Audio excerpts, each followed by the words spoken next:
नमस्कार मित्रांनो, लाडक्या बहिणींसाठी खुश खबर आहे। लाडक्या बहिणींना आता 12व्या हप्त्याचे पैसे उद्यापासून देण्यात येणार आहे।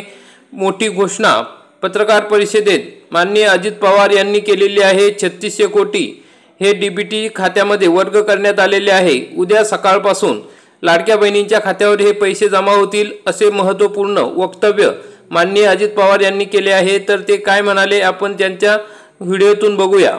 आजच मुख्यमंत्र्यांनी सूचना केलेली होती। आज जवळपास 3600 कोटी रुपये आमच्या लाडक्या बहिणींच्या करता या महिन्याचे आम्ही डीबीटीवर पाठवलेले आहेत। उद्या त्यांच्या अकाउंटला ते पैसे मिळतील आणि तोही एक महत्त्वाचा निर्णय आज झालेला आहे। आजच मुख्यमंत्र्यांनी सूचना केलेली होती। आज जवळपास 3600 कोटी रुपये आमच्या लाडक्या बहिणींच्या करता या महिन्याचे आम्ही डीबीटीवर पाठवलेले आहेत। उद्या त्यांच्या अकाउंटला ते पैसे मिळतील आणि तोही एक महत्त्वाचा निर्णय आज झालेला आहे।